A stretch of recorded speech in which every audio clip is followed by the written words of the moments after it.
อันดังสุด呢เรามาเรียนเพียงที่ปองความใจมันสมกันก่อนครับ我的一天หนึ่งวันของเขา一天ก็หนึ่งวันกันเนาะเตอตัวนี้บอกว่าของซึ่งหื้อไหนมันซึ่งนังเปิดแตกมันอันไหนอย่างเนาะ我的一天ไหนหนึ่งวันของเขานะครับกันนี้เรามาสืบเรียนเพียงด่วนสมกันครับ早上我去学校早上我去学校刚才狗挂红线早上刚才我去狗挂学校红线上课了老师讲课我们听课上课了老师讲课我们听课คืนเห็นแล้วครูสอนแสดงการเห็นเขาทำการเห็นนะครับ上课ก็คืนเห็นกันเนาะ老师讲课ครูสอนแสดงการเห็น我们听课是เขาทำการเห็น下课了我和同学们做游戏下课了我和同学们做游戏ลงเห็นแล้วก็เลยตั้งสื่อไว้ก็เห็นเล่นเกมกันนะครับ下课了ลงเห็นแล้ว我和同学们ก็เลยตั้งสื่อไว้ก็ผมเห็น做游戏ก็บอกว่าเล่นเกมกันเนาะ游戏บอกว่าเกม做游戏เล่นเกม放学了我回家做作业放学了我回家做作业กึดปอเห็นแล้วเขาบอกเห็นเมื่อเหตุการณ์เห็นนะครับฟังสวยเนี่ยบอกว่ากึดปอเห็นฟังเนี่ยมันบอกว่าปล่อยกันเนาะที่บอกซื่อๆมันก็ฟังตัวไหนกันเนาะปล่อยกึดปอเห็นลงหงเห็นบอกมือเห็นอะไรอยู่กันเนาะฟังสวยนะครับ我回家เขาบอกเห็น做เหตุ作业การเห็นนะครับเนาะ做作业ก็เหตุการณ์เห็นครับกำเนิดเขาผู้ที่บอกสิ่งออกมันยาวกำเนิดเขาสืบขึ้นมาดูอันในประเภทมันสมกันแทนคำหนึ่งครับ我的一天หนึ่งวันของเขา早上我去学校刚才เขากว่าห้องเห็น上课了老师讲课我们听课上课了ขึ้นเห็นแล้ว老师讲课ครูสอนแสดงการเห็น我们听课是เขาทำการเห็นอันไหนกันเนาะมุนส่วนไหนครับครูสอนตึกแสดงในการเรียนอยู่ในก็บอกว่า老师讲课ครับลูกเรียนก็หนังสือทอบอยู่ในก็บอกว่าลูกเรียน听课ครับเนาะ下课了我和同学们做游戏下课了ลงเรียนแล้ว我和同学们ก็เลยตั้งล้วนตั้งไว้ก็เห็นเขา做游戏เล่นเกมกัน放学了我回家做作业放学了กึดปอเห็นแล้ว我回家ก็บอกเห็น做作业เหตุการณ์เห็นนะครับโอเคส่วนนี้ก็ให้ลูกเห็นเขาฝึกรู้อ่านด้วยกันเนาะให้หูดีปองและสิ่งออกมันหมดค่ะกำลังเข้าสื่อขึ้นมาทางด้านหน้าค่ะโอเคสื่อด้านหน้านี่ก็เป็นหุยหัวมันค่ะเนาะเป็นหุยหัวมันกับเสี่ยวหัวและเสี่ยวเฉียงและดังเสี่ยวหัวละต่อกันค่ะวันนั้นสุดนี้เข้ามาเลยเพียงที่ปองความใจมันก่อนค่ะโอเค那个มี张小祥可能张小祥来当王小华ค่ะ张ก็เป็นชื่อนามชื่อเขินมันค่ะเนาะ那个王ก็เป็นชื่อเขินค่ะชื่อขาอยู่ๆ这个小祥来当小华那ค่ะเนาะ张小祥ถามว่า他是谁他是谁มัน在เป็นไผ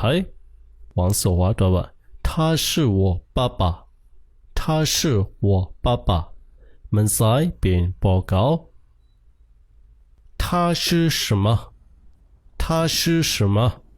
们在跟上他是面包他是面包们在跟ขมุนปองมง面包ก็ขมุนปองมงค่ะเนาะ他睡哪儿他睡哪儿们在过来他去学校他去学校门在挂红线他和谁打篮球他和谁打篮球门在来当牌练 basketball กัน他和哥哥打篮球他和哥哥打篮球มันใส่เลยตั้งปีไอเล่นบาสเกตบอลกันนะครับโอเคส่วนนี้ก็ตึกเป็นข้อความแถวความง่ายๆกว่ากันเนาะที่ปอนและสิ่งออกมันก็เขาหูหมดอยู่ครับกันในเขาสืบมาล้วนในปรับคันเห็นมันแทงกันหนึ่งครับ他是谁มันใส่เป็นไผ他是我爸爸มันใส่เป็นปอเก้า他是什么มันใส่กินซัง它是面包มันใส่กินขมุนปองมอง他去哪儿มันใส่กว่าแล้ว他去学校มันใส่กว่าห้องเรียน他和谁打篮球มันใส่เลยตั้งไผเล่นบาสเกตบอลกัน他和哥哥打篮球มันใส่เลยตั้งปีไอเล่นบาสเกตบอลกันโอเคส่วนในเขาให้รู้ในเขาฝึกอ่านฝึกรู้ด้วยกันเนาะกำในเขาสืบขึ้นมาด้วยทางด้านนั้นนะครับโอเคสื่อด้านนั้นสืบมาด้านนั้นก็จะเป็นการเห็นถ้วยความมันกันเนาะซึ่งสื่อมันเยอะก็จะมีบาข้อความกับถูกแทงคอหนึ่งค่ะวันดังสุดในเขามาเรียนเพียงที่ป้องความได้มันก่อนค่ะเนาะเตบอกว่าของในค่ะเนาะของค่ะเตอตัวไหนบ่เป็นโปรเตกซ้อมความอังกฤษมันเป็น off นั่นค่ะเนาะเตอตัวไหนค่ะเทียนบอกว่าวันค่ะ做เฮ็ด游戏เล่นเกม放学กึดบ่เห็นสิบอกเมื่อคืนสนั่นค่ะเนาะ放学回บอกมือ回家ก็บอกเหินมือเหินค่ะ作业การเหินก็เป็นหลีกการเห็นอันครูสอนสั่งให้เฮ็ดนั่นค่ะเนาะ面包ข้าวมุนปองโมง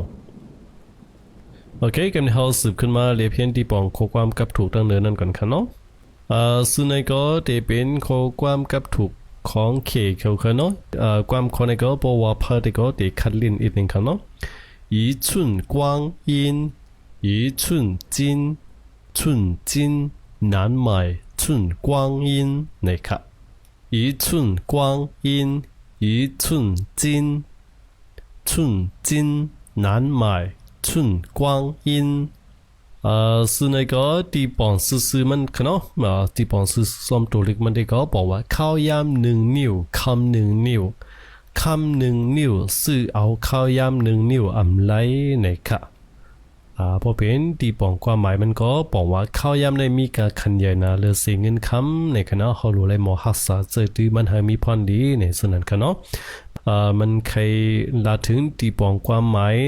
ลองเขาหรือไรไว้กาขันของข้าวยำในส่วนกันเนาะความกับถูกคนให้มันมีความหมายส่วนไหนครับก็ไม่มาด้วยที่ปองมันกำตัวโตกันเนาะชุนในบอกว่า1 นิ้วค่ะเนาะนิ้วค่ะชุนอีชุนก็1 นิ้วค่ะเนาะกว้างยินในก็บอกว่าข้าวยำค่ะกว้างยินข้าวยำ1 นิ้วนั่นเองค่ะเนาะที่ปองซื้อมันก็一寸金นี่ก็บอกว่าคำค่ะเนาะ一寸金นี่ก็คำ1 นิ้ว寸金คำ1 นิ้วนานหมายบอกว่าเสื่อมไรค่ะเนาะนานเนี่ยบอกว่าหยาบค่ะนานหมายเนี่ยก็บอกว่าเสื่อมไรหาเสื่อมไรมีนั่นค่ะเนาะนานหมาย寸光阴เนี่ยก็ซื้อเอาข้าวยำ1 นิ้วอำไรเนี่ยโอเคส่วนนั้นก็ค่ะเนาะก็ไม่เข้าสืบขึ้นมารู้อันนะประเภทมันจอมกันแทงคำหนึ่งค่ะ的ของ天วัน做เฮ็ด游戏เกมอำนั้นก็เล่นเกมค่ะเนาะ游戏放学กึดบ่เห็นอึดเห็นตามคำนั้นค่ะเนาะ放学หุยปอกอำนั้นก็มืออำนั้นก็โหนขึ้นค่ะเนาะ作业การเหิน面包ขมุนปองโมงในก็เป็นข้อความกับถูกกันเนาะ一寸光阴一寸金寸金难买寸光阴นะครับกันไม่เขาสืบกันมาเรียบเพียงตั้งนานครับโอเคซึ่งในก็เป็นวันนี้วันในเป็นการตั้งเรียนกันแค่ว่าส่วนไหนครับ说一说图中的水果各有多少个นะครับดังสุดในมาด้วยที่ปองความได้มันก่อนครับ说一说图中的水果各有多少个说一说图中的水果各有多少个สำหรับด้วยสำหรับด้วยหมักไม้ในแค่พังหนึ่งอันนั้นมีหลายลูกในขนมโอเค途中的水果หมักไม้ขนม途中的水果หมักไม้อันในแค่พังนั้นเกือตัวในบอกว่าหนึ่งอันค่ะเนาะเกือตัวในค่ะหนึ่งอันอยู่多少个มีหลายลูกในค่ะหนึ่งอันนั้นมีหลายลูกในขนมกำเขาส่งกันด้วยหางพังมันค่ะซึ่งในก็เดี๋ยวมีซื้อหมักไม้ซื้อหมักไม้ซึ่งในก็พยายามเห็นมาเยอะค่ะเนาะดังตอนคันเห็นปนมาซึ่งในค่ะปัวหลัวหมักเก่งเท้าหมักมวนหลีหมักก็ผิงกัวหมักแก้มของหมักแอปเปิลค่ะเนาะซีกว่าแดงตำปูโอเคกำลังเขาสืบขึ้นมาอ่านด้วยในประเภทมันสมกันแทนกำหนึ่งครับโอเคซึ่งในก็เหมือนวันนั้นค่ะเนาะ说一说图中的水果各有多少个นะครับเนาะหมักไม้ในแค่พังสามนับด้วยค่ะเนาะสามนับด้วยหมักไม้ในแค่พังหนึ่งอันนะหนึ่งอันในหนึ่งกองในมีหลายลูกใครว่าซึ่งไหนครับอันนี้ก็มันหมายถึงว่าเขาสามนับหนึ่งสองสามด้วยซึ่งนะครับเนาะ桃หมักมวนกันเนาะ1 2 3 4 5 6 7有10个อันนี้ก็มี7ลูกกันเนาะโอเค1 2 3 4 5 6 7 8 9นี่ก็มี9มี9อันนี้ก็ปัวหลัวหมักเก่งซึ่งในที่ก็เขาดูคู่ที่ปอมันกุยกันเนาะหลีหมักก็ซีกว่าแดงตำปูผิงกัวหมักแก้มของครับโอเคกำลังเขาสืบขึ้นมาเรียบเห็นตั้งนานทั้งครับโอเคตั้งนานนี่ก็